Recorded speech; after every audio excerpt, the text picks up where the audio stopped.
Okay, we are logging in to Facebook and ready to go live. And we are here. We are live on Facebook. Hello, everyone. My name is Jeffrey W. Ingram. I am the founder and co-host of the World Builders Anvil podcast, available typically every Sunday at 12 o'clock, but it got put out late because I thought I had posted it and I did not. So I'm going to change my schedule around. I've had a couple weeks where when I've changed the way I did things, it didn't come out quite on time, and I do apologize for that. It is up now in iTunes and available for download through whatever app you use to listen. And I do thank you very much for every listen that we get. Now, episode 254 was another sort of fun NaNoWriMo episode for Michael and myself. We talked about movies and how they can make us better world builders. And this, of course, being Monday Mini, where I talk about something I feel I missed or I wanted to talk about in the episode, but I didn't get a chance to. It's available every Monday on Facebook in the Gardul group or page. I'm sorry. So you can actually go there. It's attached to this video. And just give us a like and make sure to click on your notifications to get all of the episodes. And this Monday's Monday Mini episode is brought to us by my free project, howtoworldbuild.com. And essentially, right now, it's a city guide on how to build a city because it sort of has all of the world building elements in one space. Over the next week or two, I'm going to actually expand that out to cover, if you have the mind map, all of the basic areas of world building to try and flesh it out a bit more before it then gets posted up onto something, I believe, like Udemy is where it's going to ultimately end up. Now, what movies did we miss about? And this one won't be shocking for people who are followers of the show. It is Ghostbusters. Did not talk about it. Didn't even think about talking about it. Was not on the list of show notes. We've talked about it in the past before. And for the first reason. And it's a great way of mixing genre. I think it's something that oftentimes novice storytellers, myself included, often make the mistake where if we want to add in romance, we want to add in mystery, we want to add in horror, different elements into our stories, we try and recreate the wheel instead of looking to how genre writing or storytelling is done in those genres and actually apply it into a subplot for our story.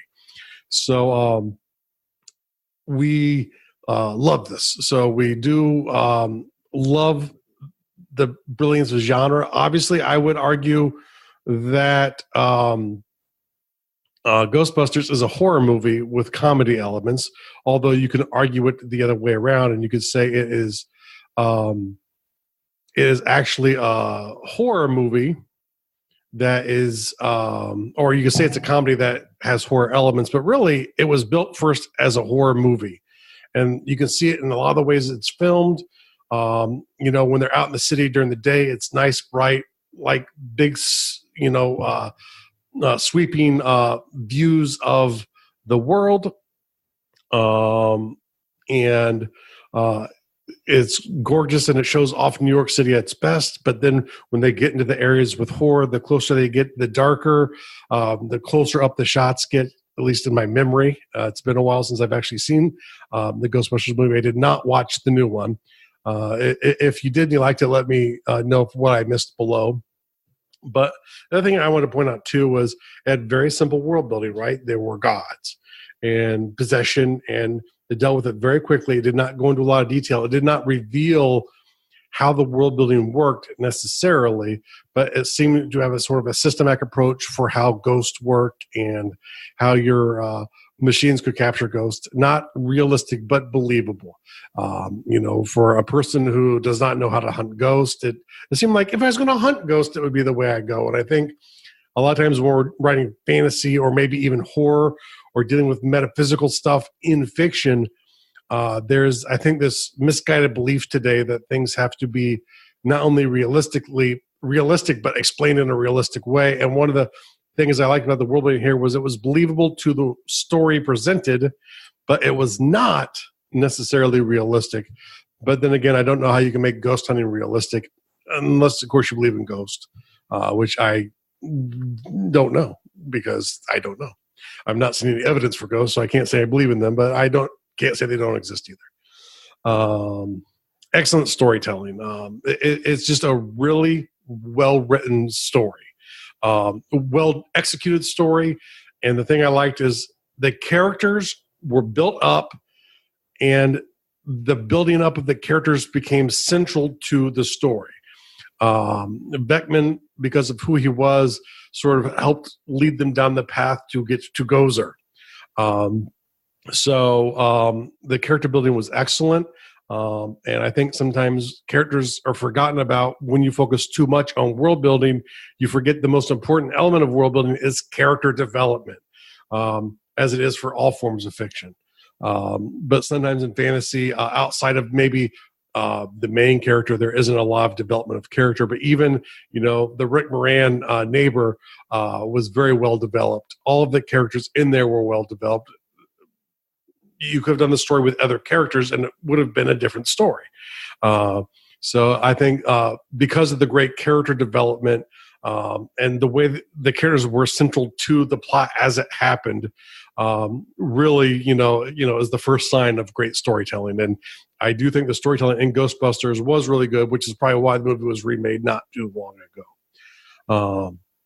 The mood. I think sometimes it's really hard to convey mood through medium. And we talked about that a little bit, so I don't want to recapture it again. But, with the way they did the lighting and the camera angles, to me, really helped set the mood. When you got into the more horrific scenes, it had a different pacing and a different tone than when you're just walking around the city during the day.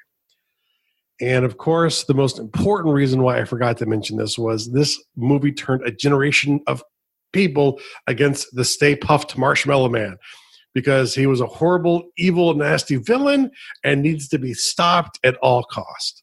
And I think, whenever you can turn, a character, a marketing character from the 50s into a villain, you have succeeded in great storytelling and great world building. It was a wonderful job. Obviously, it was the comedy elements which necessitated such a villain at the end. Your Godzilla basically being made out of marshmallow. It was beautiful. It was well done. And to this day, I will not look at a marshmallow and not be a little nervous. So I hope you enjoyed this Monday Mini, and I appreciate your time. And I thank everyone who watches it here on Facebook or in any other place or listens to the audio podcast at all. I hope you're all having a wonderful day and a wonderful Thanksgiving. For those of you who celebrated it, it's now over. Wait to the next week. Time to work off some of those calories. See you all next time.